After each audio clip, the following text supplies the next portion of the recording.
আসসালামু আলাইকুম দর্শক বন্ধু, আমি জিয়াউর রহমান। আপনারা দেখছেন আসাম এগ্রো ইউটিউব চ্যানেল। তো দর্শক বন্ধু, আজকে বরাবরের মতো আজকে একটা ভিডিও নিয়ে আসলাম। কারণ আজকের ভিডিওতে আপনাদেরকে দেখাবো, তার মানে আমার যেগুলো হাঁস আনলাম, এই হাঁসগুলা মোটামুটি এক সপ্তাহ হইলো আনলাম। তো একটা প্রবলেম দেখা দিছে কি, হাঁসগুলা মানে এক সপ্তাহ হয়ে গেল, তথাপিও মানে বেশি বাড়তেছে না। তো না বাড়ার কারণ কি বুঝতেছি না। তার মানে যেগুলো দানা খাওয়াইতেছি, এগুলো দানা খাওয়াইতেছি, তার মানে ভালো কোম্পানির দানা খাওয়াইতেছি, তো তথাপিও মানে হাঁসের বেশি বাড়তেছে না। তো না, তারপরে জায়গাটাও বড় করে দিছি, মানে আরও রোদে রাখছি হাঁসগুলা।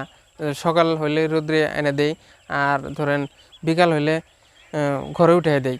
তো এগুলা হাঁস দেখেন, তো এক সপ্তাহ বয়স হয়ে গেছে। এক সপ্তাহ বয়সে হাঁসগুলা বেশি কিন্তু বড় হয় নাই। তো এগুলা দেশি হাঁস। তো এর আগে যেগুলা পালছিলাম, তো এর আগে কিন্তু ঠান্ডার দিনে পালছিলাম, আরও যাওয়া সিজনে।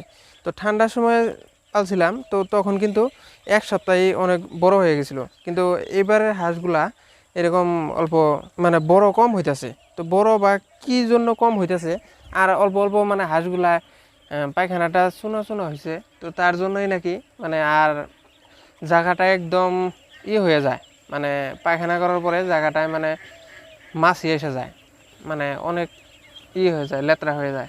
খাওয়া দাওয়া ঠিকই আছে, যেরকম ধরেন এই হাঁসটাই, এই যে দেখেন অনেক সুন্দরভাবে খাইছে, গিলাও মোটামুটি একবারে পূর্ণ আছে। কিন্তু খাওয়া ঠিকই খায়, কিন্তু কম বাড়তেছে। আর এখন পর্যন্ত আমি অ্যান্টিবায়োটিক দিই নাই। তো দেখি অ্যান্টিবায়োটিক দিয়া দেখি কীরকম হয়। অ্যান্টিবায়োটিক দিলে মানে হাঁসের অল্প ওয়েট কমে আসে, ওই জন্য অ্যান্টিবায়োটিক দিই নাই। তো কারণটা ধরতে পারতেছি না কী জন্য মানে বড় কম হইতেছে। তো দর্শক বন্ধু, এখন আমি দেখি এরপরে আরও এক সপ্তাহ পরে একটা আপনাদেরকে আপডেট দিমু। তো এইভাবে আপনারা ভিডিও পায়ে থাকবেন। তো আপনারা যারা নতুন ভিডিও দেখতেছেন, চ্যানেলটা সাবস্ক্রাইব করে নাই, তারা সাবস্ক্রাইব করে দিবেন।